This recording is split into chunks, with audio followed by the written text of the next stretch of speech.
बिहार में पढ़े लिखे प्रबुद्ध समझदार लोगों का ये भ्रम हो गया है आपको कि हम तो किसी तरह यहाँ बचे हुए हैं, धंधा पानी चला रहे हैं, डॉक्टरी चल रहा है, बाल बच्चा बाहर पढ़ लेगा, यहाँ जो होता है होने दो बिहार में। मेरे भाई ये सब बर्बाद हो जाएगा।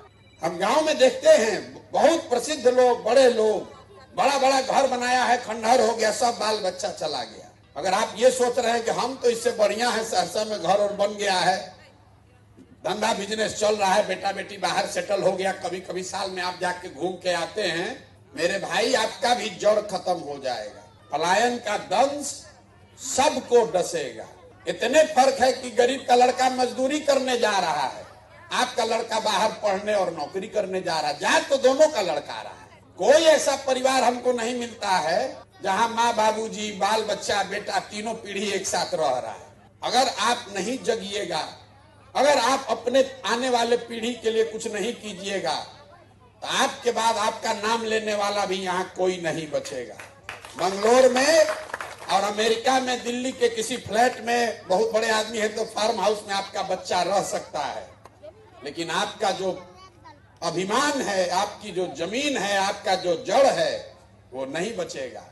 जब जहाज डूबेगा तो उसमें बैठा हुआ हर आदमी डूबेगा, आपका केबिन नहीं बच सकता है। तो मैं आपको यही अनुरोध करूंगा, आपके हक में आप पैसा कमा रहे हैं, घर बना रहे हैं, बिजनेस फैला रहे हैं, कीजिए, लेकिन आपका अगर जड़ बचाना है, थोड़ा सा, जरूरी नहीं कि हर आदमी राजनीति में आ जाए, लेकिन राजनीतिक तौर पर थोड़ा सजग होइए। आंख बंद करके किसी का झंडा मत ढोइए।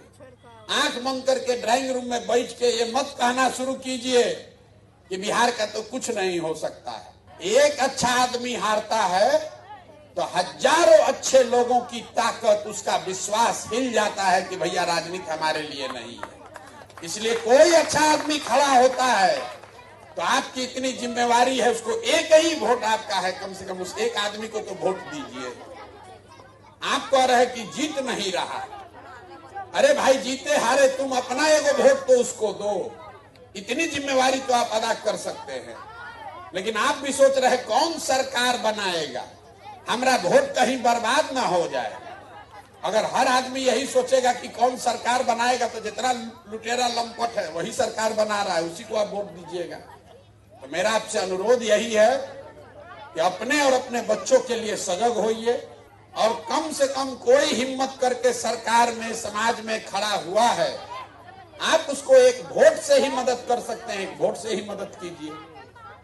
पैसा आपका नहीं चाहिए किसी को, लेकिन कम से कम एक बार इतना तो कीजिए कि भाई हमारा एक वोट बर्बादे सही, लेकिन इस आदमी को देंगे। आप गलत आदमी को मत सपोर्ट कीजिए, नहीं तो आज नहीं तो कल वो आपको नुकसान होगा।